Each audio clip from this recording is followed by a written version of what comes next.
আজকের দুনিয়াতে মানুষ সদাচরণের গুরুত্ব বোঝে না। একজন মানুষ আর একজন মানুষের সাথে সদাচরণ করবে, ভালো আচরণ করবে। একজন মানুষ আর একজন মানুষের সাথে হাসি মুখে কথা বলবে। একজন মানুষ আর একজন মানুষের সাথে অসদাচরণ করবে না। তার সাথে সদাচরণের মধ্য দিয়েই দুনিয়াতে চলবে। আজকের সময়ে মানুষ এই সদাচরণকে গুরুত্ব দিতে চায় না। মানুষের সাথে অসদাচরণ করা, প্রতিবেশীর সাথে অসদাচরণ করা, প্রতিবেশীর সাথে খারাপ আচরণ করা আজকে মানুষের নিকটে তেমন কোনো পাপই মনে হয় না। মানুষ তার অহংকারে, মানুষ সম্পদের দাম্ভিকতায়, মানুষ বংশীয় মর্যাদার দাম্ভিকতায় একজন মানুষ আরেকজন মানুষের উপরে জুলুম নির্যাতন করে। একজন মানুষ আরেকজন মানুষের সাথে অসদাচরণ করে। ও মুসলমান, আজকের দুনিয়াতে আপনি যদি অপর মানুষের সাথে সদাচরণ না করতে পারেন, আজকের দুনিয়াতে আপনি যদি অপর মানুষের সাথে ভালো আচরণ না করতে পারেন, তাহলে আপনি কোন মানুষের কাতারে, কোন মানুষের তালিকাভুক্ত আপনি এই কথাটুকু আপনাকে একটু বুঝতে হবে। আন আব্দুল্লাহ ইবনে মাসউদ রাদিয়াল্লাহু আনহু قال قال رسول الله صلى الله عليه وسلم। আপনাকে আরেকটা হাদিস বলে নেই। আব্দুল্লাহ ইবনে মাসউদ রাদিয়াল্লাহু আনহু বলছেন, আল্লাহর নবী রাসূল সাল্লাল্লাহু আলাইহি ওয়াসাল্লামকে জিজ্ঞেস করা হলো, ইয়া রাসূলুল্লাহ কাইফা লি আনা আ'লামু ইদা আহসানতু। আল্লাহর নবী, এই দুনিয়াতে আমি যে ভালো মানুষ, কি করে বুঝবো যে আমি ভালো মানুষ? আল্লাহর নবী, কি করে বুঝবো যে আমি ভালো মানুষ? আবার আল্লাহর নবীকে জিজ্ঞেস করলেন, আল্লাহর নবী কাইফা লি আনা আ'লামু ইদা আসাতু, কি করে বুঝবো যে আমি খারাপ মানুষ? আল্লাহর নবী, আমি ভালো না খারাপ আমি কিভাবে বুঝবো? আমি ভালো না খারাপ আমি কিভাবে বুঝতে পারবো? কখন বুঝবো যে আমি ভালো মানুষ আর কখন বুঝবো যে আমি খারাপ মানুষ? ক্বালা রাসূলুল্লাহ সাল্লাল্লাহু আলাইহি ওয়াসাল্লাম, আল্লাহর নবী রাসূল সাল্লাল্লাহু আলাইহি ওয়াসাল্লাম বলছেন, সামিআতাহুম জিরানাকা, যখন তোমার প্রতিবেশী তোমাকে লক্ষ্য করে বলবে আহসানতা, তুমি ভালো, ফাকাদ আহসানতা, তাহলেই তুমি ভালো। আবার যখন তোমার প্রতিবেশী তোমাকে লক্ষ্য করে বলবে আসাতা, তুমি খারাপ, ফাকাদ আসাতা, তাহলেই তুমি খারাপ। তার মানে একজন মানুষ ভালো না মন্দ, একজন মানুষ ভালো না খারাপ, সে বুঝতে পারবে তার প্রতিবেশীর সাক্ষ্য প্রদানের মাধ্যম দিয়ে। আপনি যদি ভালো মানুষের কাতারে থাকতে চান, তাহলে আপনাকে আপনার প্রতিবেশীর সাথে ভালো আচরণ করতে হবে, প্রতিবেশীর সাথে সদাচরণ করতে হবে। আজকের দুনিয়াতে মানুষ প্রতিবেশীর সাথে অসদাচরণ করা, খারাপ আচরণ করা, মানুষ এটাকে পাপই মনে করে না। ও মুসলমান, আপনাকে লক্ষ্য করেই বলতে চাচ্ছিলাম, আপনি আল্লাহ সুবহানাহু ওয়া তাআলার নিকটে ভালো না খারাপ আপনি কি দিয়ে নির্বাচন করবেন? কি দিয়ে বুঝতে পারবেন? কিভাবে বুঝতে পারবেন আপনি আল্লাহর কাছে ভালো মানুষ? যখন আপনার প্রতিবেশী আপনার ব্যাপারে সাক্ষ্য দিবে যে আপনি ভালো মানুষ, তাহলেই আপনি আল্লাহর কাছে ভালো হতে পারবেন। আজকে বড় অবাক হই, বড় কষ্ট লাগে, মানুষ সম্পদের অহংকারে, মানুষ মানুষের উপরে ক্ষমতা প্রয়োগ করে, মানুষ মানুষের উপরে জুলুম নির্যাতন করে, একজন আরেকজনের সাথে সদাচরণ করতে চায় না, ভালো আচরণ করতে চায় না। ও মুসলমান, ও যুবক ভাই, তোমাকেও লক্ষ্য করে বলি, ও ভাইজান আপনাকেও লক্ষ্য করে বলি, আজকে যেই হাত, যেই শক্তির মাধ্যম দিয়ে, যেই হাত দিয়ে আজকে মানুষের উপরে জুলুম নির্যাতন করছেন, যেই হাত দিয়ে আজকে মানুষকে আঘাত করছেন, মনে রাখার চেষ্টা করবেন, এমন একদিন আসতে পারে এই হাত দিয়ে গ্লাসটুকু ধরার মতো সক্ষমতা আপনার থাকবে না। আজকে মেরুদণ্ডের উপরে শক্তি নিয়ে মানুষের উপরে জুলুম নির্যাতন করছেন, আজকে যেই শক্তি প্রয়োগের মধ্য দিয়ে মেধা খাটিয়ে, বুদ্ধি খাটিয়ে মানুষের জোর জবরদস্তি করে মানুষের সম্পদগুলো লুণ্ঠনের চেষ্টা করছেন, আপনাকেই বলতে চাচ্ছি, একদিন এই শক্তি থাকবে না। একদিন আপনি একদিন আপনি অবশ হয়ে যাবেন, একদিন আপনার সক্ষমতা নেই, আপনি দুপা হেঁটে চলতে পারবেন, অপর মানুষের ওপরে ভর করে আপনাকে চলতে হবে। তাহলে এই ক্ষণস্থায়ী সময়ের জন্য আপনি মানুষের সাথে অসদাচরণ করছেন, সদাচরণের চেষ্টা করছেন না। বলতে চাচ্ছিলাম, আজকের দুনিয়াতে মানুষ মানুষের সাথে সদাচরণ করতে চায় না। আনাবি হুরায়রা রাদিয়াল্লাহু আনহু قال, আবু হুরায়রা রাদিয়াল্লাহু আনহু বলছেন, রাসূল সাল্লাল্লাহু আলাইহি ওয়াসাল্লাম বলছেন, খায়রুল আসহাবি ইনদাল্লাহ, আল্লাহর নিকটে ওই মানুষটা উত্তম বন্ধু হিসেবে স্বীকৃতিপ্রাপ্ত। আল্লাহর নিকটে ওই মানুষটা উত্তম বন্ধু। কোন মানুষ উত্তম বন্ধু? খায়রুহুম লিসাহিবিহি, যে তার বন্ধুর নিকটে উত্তম, সে আল্লাহর নিকটে উত্তম। আবার আল্লাহর নবী বলছেন, ও আদম সন্তান, ওই মানুষ আল্লাহর নিকটে উত্তম প্রতিবেশী, যে তার প্রতিবেশীর নিকটে উত্তম।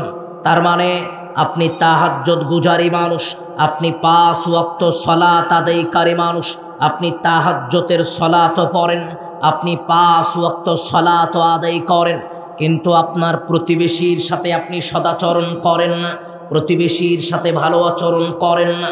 তাহলে আপনাকে বুঝতে হবে, এই সদাচরণের মধ্য দিয়ে আপনি আল্লাহর কাছে ভালো হতে পারতেন, কিন্তু আজকে সালাত আদায় করছেন কিন্তু সদাচরণ করেন না, প্রতিবেশীকে কষ্ট দিচ্ছেন, প্রতিবেশীর সাথে অসদাচরণ করছেন। তাহলে আপনি আল্লাহর নিকটে উত্তম প্রতিবেশী হিসেবে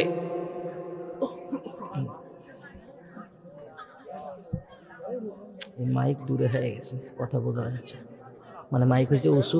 ভাই মাইকের অপারেটর কি ভাই? এটা হবে না, ডাববে না, মাইকের অপারেটর কি ভাই? আসুন তো একটু দিকে। এটা ডাববে না, এটা ডাববে না এতটুকুই, কিন্তু আরেকটু ডাবলে। হ্যাঁ, টেবিল নিচে হওয়া লাগতো। ভাই আস্তে আসেন, এটা দাঁড় করে দেন, সাউন্ড তো ক্লিয়ার নেই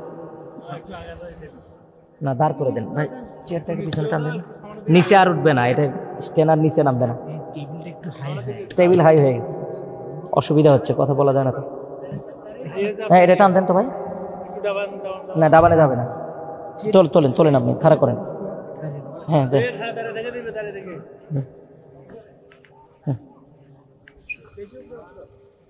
না ঠিক আছে।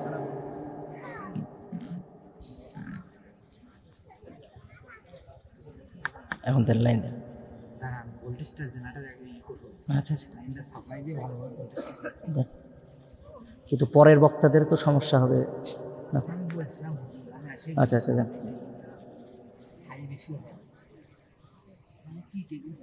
হ্যাঁ হ্যাঁ, ঠিক আছে।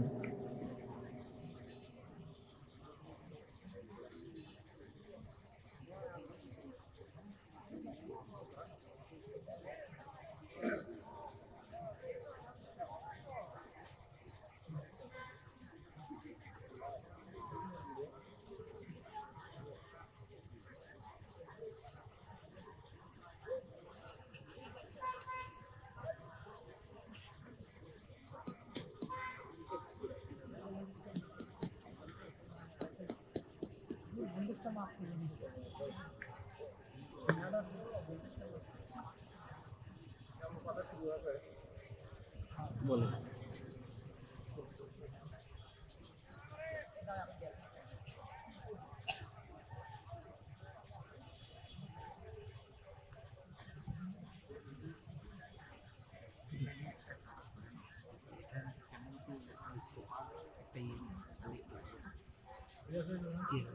এটা অন্যদের জন্য, আমি দাঁড়িয়ে দিচ্ছি, সমস্যা আমার বসতে এটা হচ্ছে পরের বক্তাকে দিয়ে, পরের বক্তাকে আপনি একটু পারে।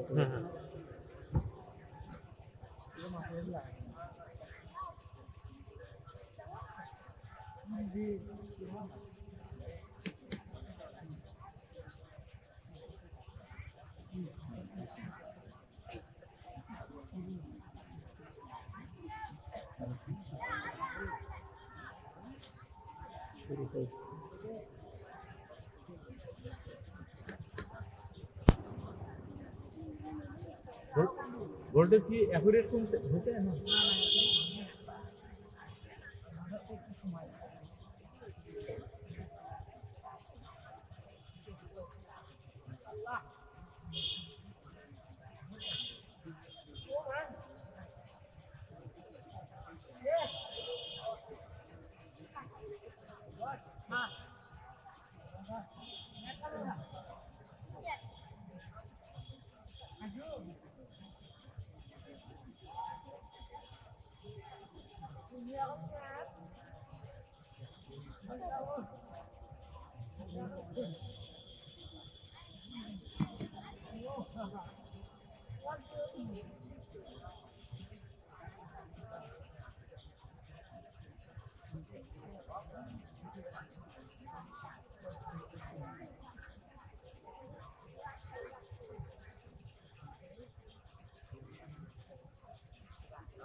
এইভাবে আমরা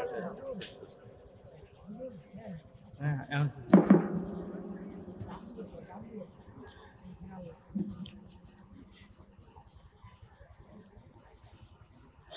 বলছিলাম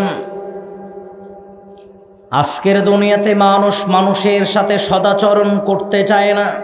আজকে আপনাকে মনে রাখার চেষ্টা করতে হবে, দুনিয়ার জীবনে একজন মানুষ যদি আরেকজন মানুষের সাথে সদাচরণ না করতে পারে, তাহলে ওই মানুষ আল্লাহ সুবহানাহু ওয়া তাআলার নিকটে উত্তম মানুষ হিসেবে বিবেচিত হবে না। ও মুসলমান, এজন্যই আপনাকে বলতে চাচ্ছিলাম, আল্লাহর নবী রাসূল সাল্লাল্লাহু আলাইহি ওয়াসাল্লাম সদাচরণের বিষয়ে অনেক কথা ব্যক্ত করেছেন। আল্লাহর নবী রাসূল সাল্লাল্লাহু আলাইহি ওয়াসাল্লাম বলছেন, নবী হুরায়রা রাদিয়াল্লাহু আনহু قال, আবু হুরায়রা রাদিয়াল্লাহু আনহু বলছেন, قال রাসূলুল্লাহ সাল্লাল্লাহু আলাইহি ওয়াসাল্লাম, রাসূল সাল্লাল্লাহু আলাইহি ওয়াসাল্লাম বলছেন, আল্লাহু লা ইউমিনু, ও মুসলমান, ওই মানুষটা ঈমানদার হতে পারেনি, ওই মানুষটা প্রকৃত ঈমানদার হতে পারেনি। তিনবার আল্লাহর নবী একই কথা বললেন। তারপরে আল্লাহর নবী রাসূল সাল্লাল্লাহু আলাইহি ওয়াসাল্লাম বললেন, আচ্ছা আচ্ছা ঠিক আছে,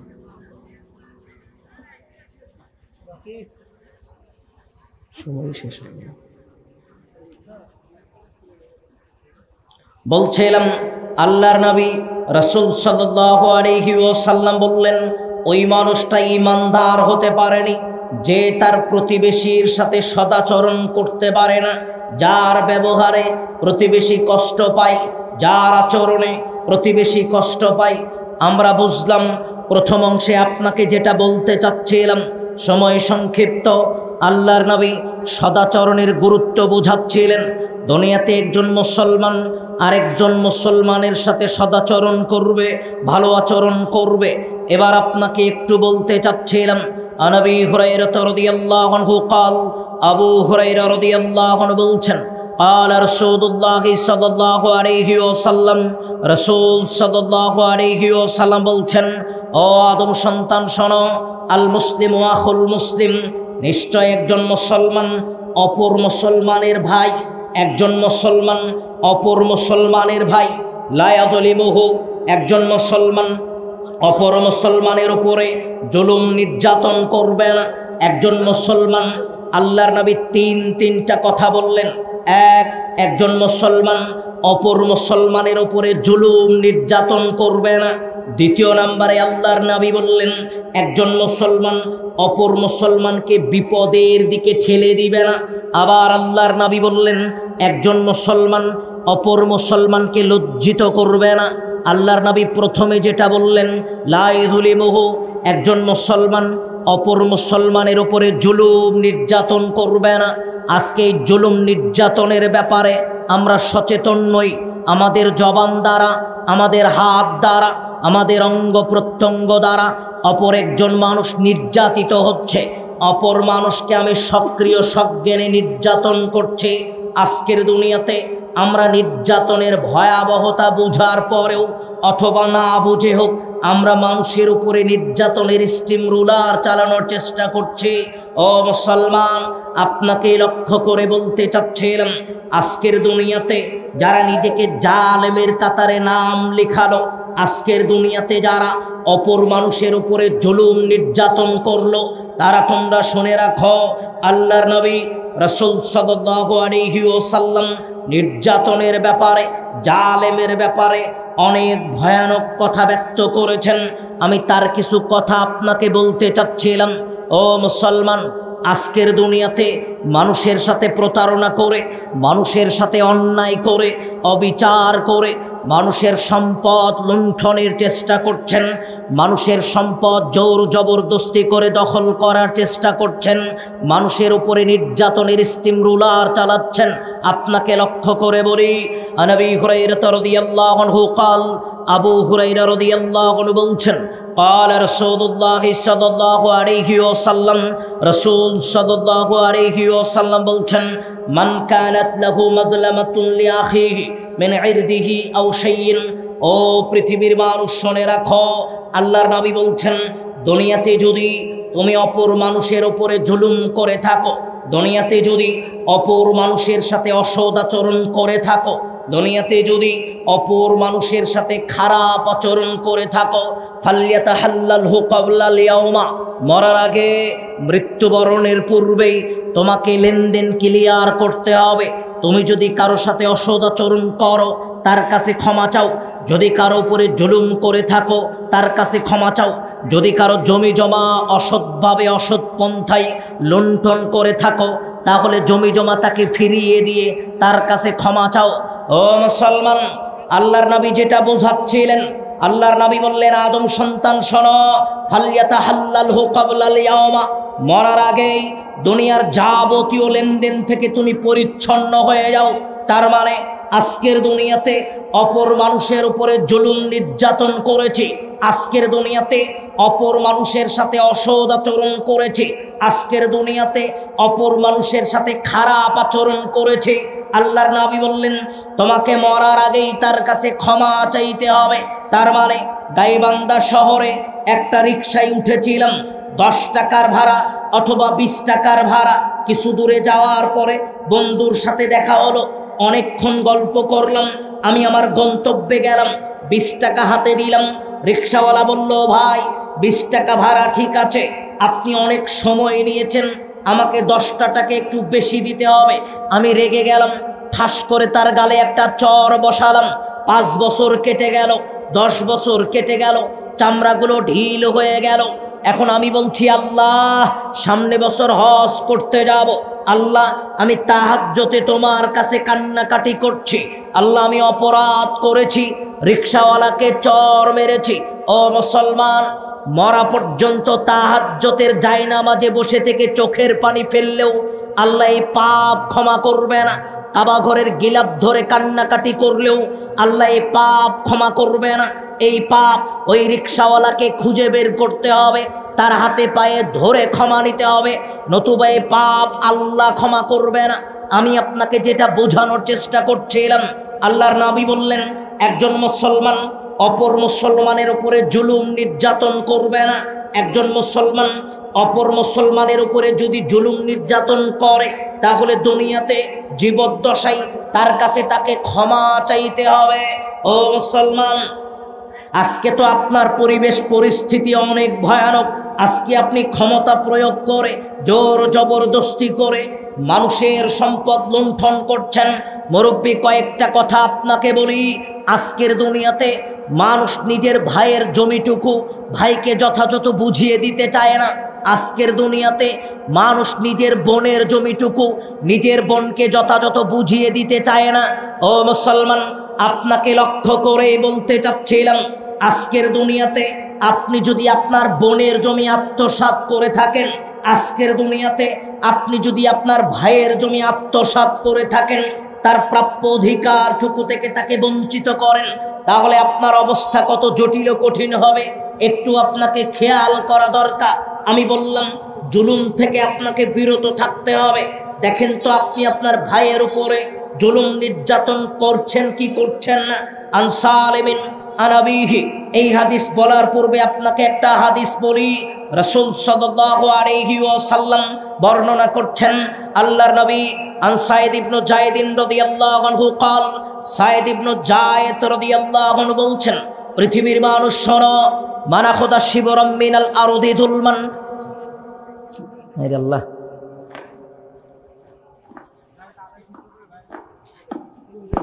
হলোই না তো ভাই। আর কয়েক মিনিট সময় আছে। হোক। না না, লাইন চেঞ্জ করবে, দাঁড়াতে বলছে, লাইন চেঞ্জ করবে, লাইন না।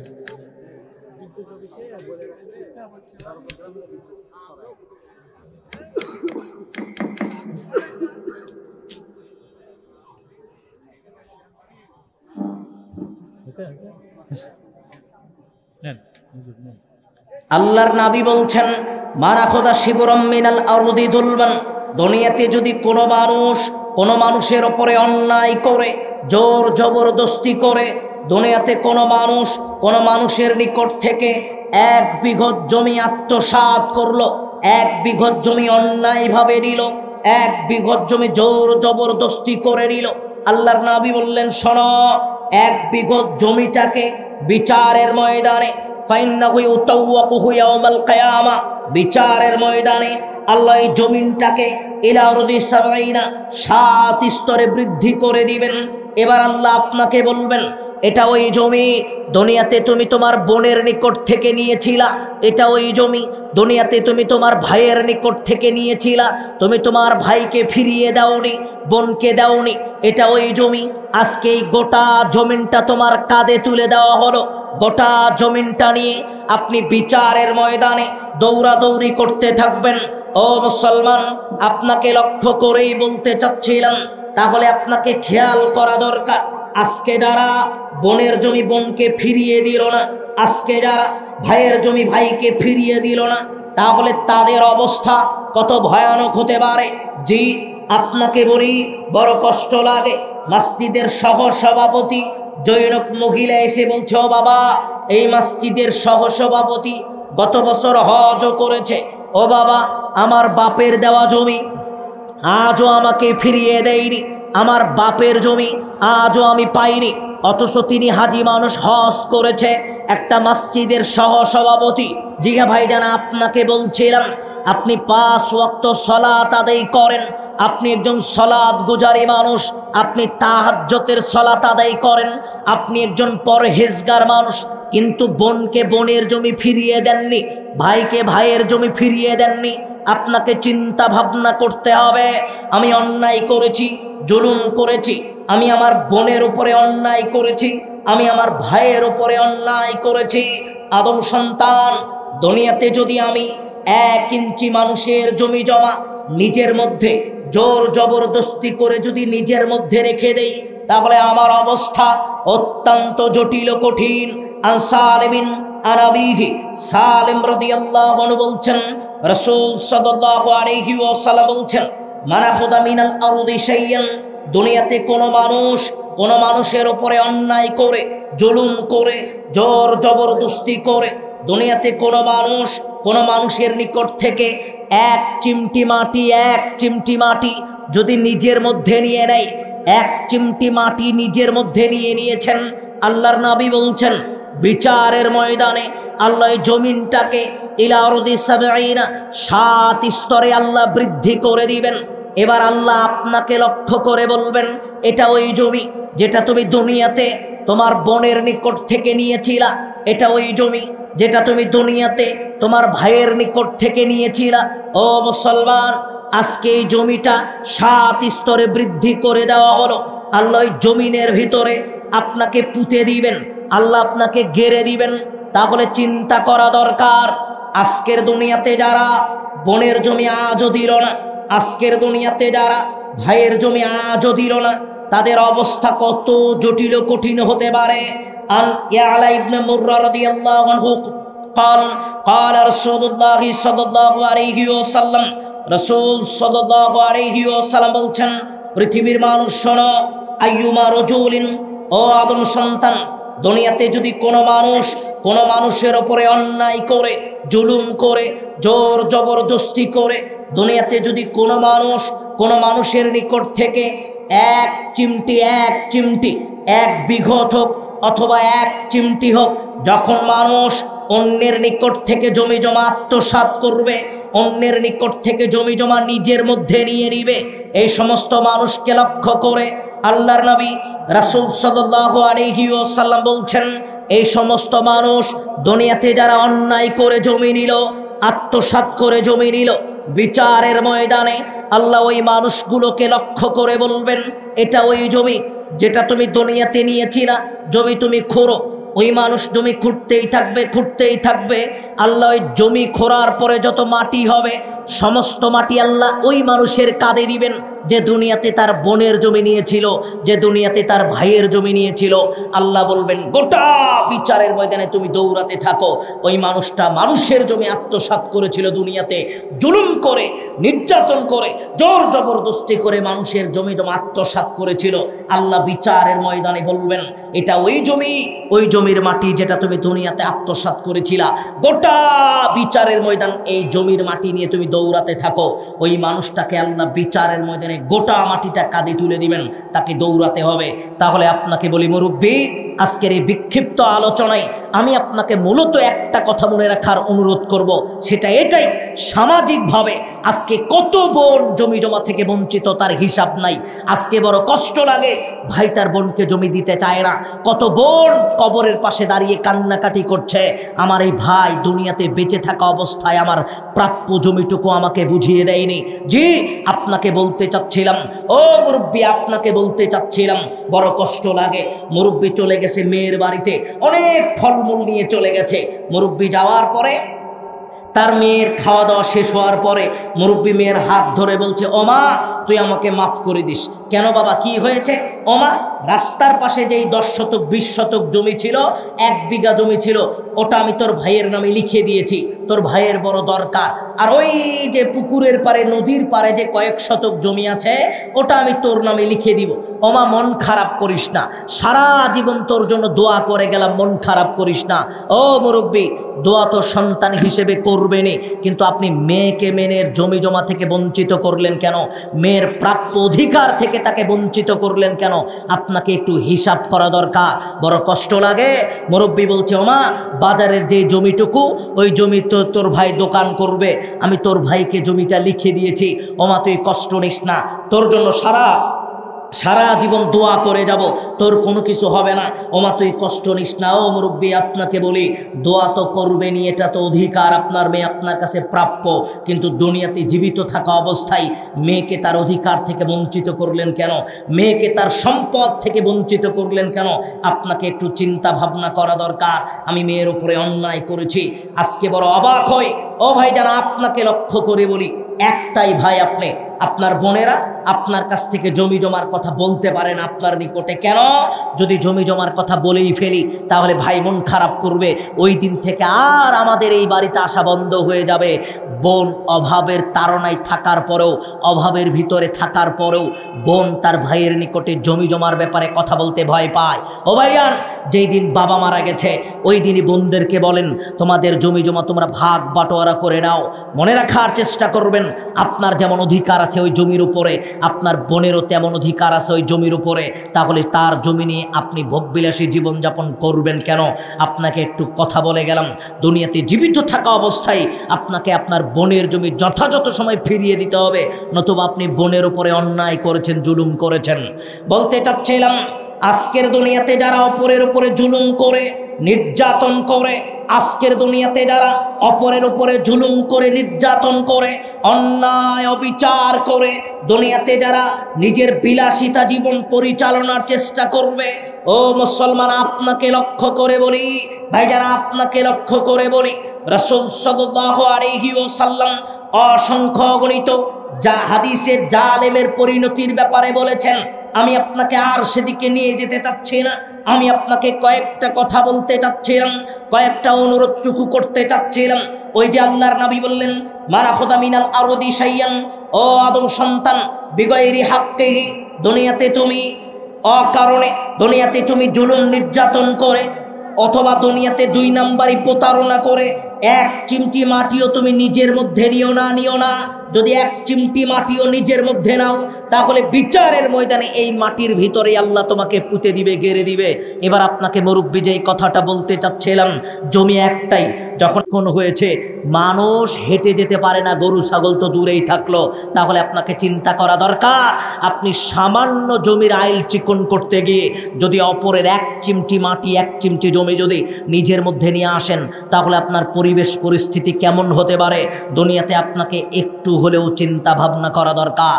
ও মুসলমান, বলতে চাচ্ছিলাম আল্লাহর নবী রাসূল সাল্লাল্লাহু আলাইহি ওয়াসাল্লাম সাহাবীদেরকে জিজ্ঞেস করলেন, মাল মুফলিসু, তোমরা কি বলতে পারবা এই দুনিয়াতে সবচেয়ে হতদরিদ্র মিসকিন মানুষ কারা?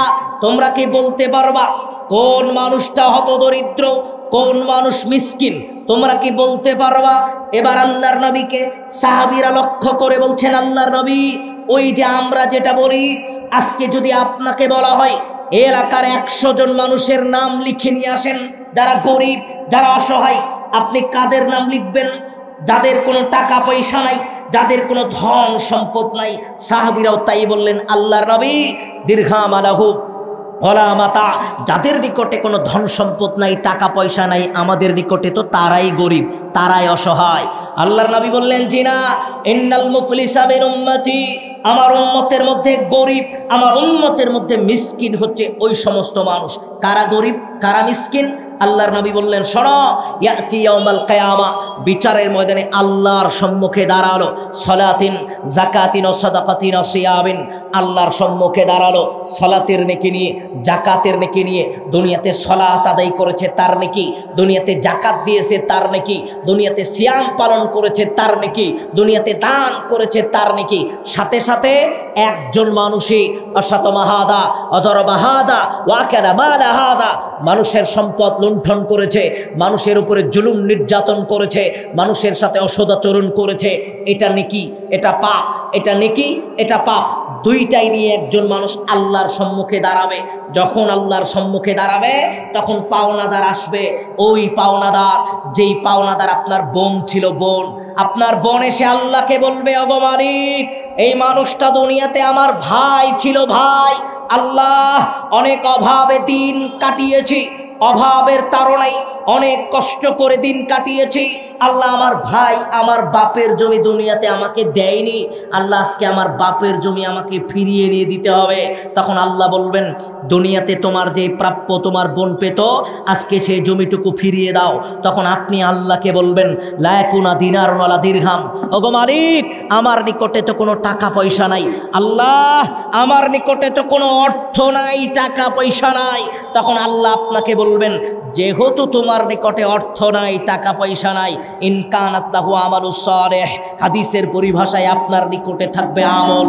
আল্লাহ তখন আপনাকে বলবেন, তোমার নিকটে আমল আছে না, তুমি আমল থেকে তাকে দিয়ে দাও, নেকি থেকে কিছু নেকি তাকে দিয়ে দাও। আপনার বোনকে নেকি দেওয়া হবে, আপনার বোন নিয়ে কি নিয়ে চলে যাবে।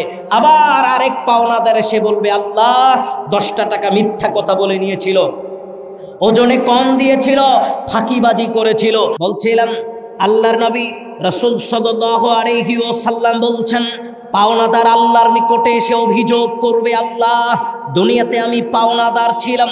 তখন আল্লাহ বলবে, এই মানুষটা দুনিয়াতে তোমার পাওনাদার, তোমার কাছ থেকে টাকা পয়সা পাই, তুমি টাকা পয়সা দিয়ে দাও। তখন আল্লাহ আপনাকে যখন বলবে, তখন আপনি বলবেন, আল্লাহ আমার পকেট তো শূন্য, অর্থাৎ আজকে তো আমার নিকটে কোনো টাকা পয়সা নাই, আমার নিকটে কোনো অর্থ নাই, জমি জমা নাই, আল্লাহ আমি কি দিব? তখন আল্লাহ আপনাকে বলবেন, তোমার নেকি আছে নেকি, তুমি তাকে নেকি দিয়ে দাও। আল্লাহর আদেশ পাওয়ার পরে আপনি নেকি থেকে তাকে নেকি দিয়ে দিবেন, ওই মানুষ নেকি নিয়ে চলে যাবে। আবার পাওনাদার আসবে। মনে রাখার চেষ্টা করতে হবে, একটা সরিষার দানা সমপরিমাণ মানুষকে যদি ওজনে কম দিয়ে থাকি, একটা সরিষার দানা সমপরিমাণ যদি মানুষের সাথে অন্যায় করে থাকি, বিচারের ময়দানে আল্লাহ সেটা যথাযথ বুঝিয়ে নেবেন। আপনার নিকটে পাওনাদার আসবে, নেকি নিয়ে চলে যাবে, পাওনাদার আসবে, নেকি নিয়ে চলে যাবে। তারপরেও যখন পাওনাদার আসবে, আল্লাহ বলবে, পাওনাদার এসেছে, ঋণ শোধ করো। আপনি বলবেন, আল্লাহ টাকা পয়সা নাই তো নাই, আল্লাহ 2-4টা নেকি ইনকাম করেছিলাম, আল্লাহ আজকে তো ওই নেকিটুকু আমার নিকটে নাই, নেকি তো সব দিতে দিতে শেষ করে ফেলেছি। আল্লাহ বলবেন, যেহেতু নেকি শেষ, অতএব এই যত মানুষ তোমার নিকটে পাওনাদার, সমস্ত মানুষ দুনিয়াতে যত পাপ করেছে সব মানুষের পাপ তুমি তোমার কাঁধে নাও। নেওয়ার পরে ওই মানুষগুলোকে পাপ মুক্ত করে আল্লাহ জান্নাতে পাঠাবেন, আর আল্লাহ আপনাকে পাপ দিয়ে আল্লাহ আপনাকে জাহান্নামে পাঠাবেন। তাহলে চিন্তা ভাবনা করা দরকার। আজকের দুনিয়াতে আপনি মানুষের উপরে অন্যায় করছেন, নির্দ্বিধায় কারণে অকারণে মানুষের সাথে অসৎ আচরণ করছেন, মানুষের সাথে খারাপ আচরণ করছেন। মনে রাখার চেষ্টা করবেন, আল্লাহর নবী এই মানুষটাকে বললেন এই ব্যক্তিটাই হচ্ছে হতদরিদ্র গরিব। ওর দুনিয়াতে সম্পদ থাকতে পারে, ওর দুনিয়াতে অঢেল সম্পদ থাকতে পারে, অনেক সম্পদের অধিকারী সে হতে পারে, কিন্তু বিচারের ময়দানে সম্পদ তো থাকবে না, থাকবে না, দুই চারটা নেকি থাকবে, দুই চারটা নেকি মানুষকে দিতে দিতে এক পর্যায়ে নেকি শেষ হয়ে যাবে। তাই আহ্বান করলো, দাওয়াত দিল। আপনাকে উদাহরণ দিয়ে একটু বুঝাই। আপনি মুরব্বী আমাকে দাওয়াত দিল, আমি ইতিপূর্বে কোনোদিন সালাত আদায় করিনি। মুরব্বী আমাকে বলল, বাবা একটু সালাত শুরু করে দাও, এটা নেকির কাজ, এটা ভালো কাজ, আল্লাহ তোমাকে মুক্তি দিবে। আমার সামনে কিছু বলল, আমি সেই দিন থেকে সালাত শুরু করলাম। আজকে আমার বয়স 27-28, আজকের দিন থেকে 50, 55, 60 বছর পর্যন্ত আমি জীবিত থেকেছি। 30 বছরে আমি সালাত আদায় করেছি, কোরআন তেলাওয়াত করেছি, তাসবিহ তাহলিল পড়েছি। 30 বছরে আমি সালাতের মাধ্যম দিয়ে, তাসবিহ তাহলিলের মাধ্যম দিয়ে যত নেকি ইনকাম করেছি সমপরিমাণ নেকি আল্লাহ ওনার আমল নামাতেও দিবেন।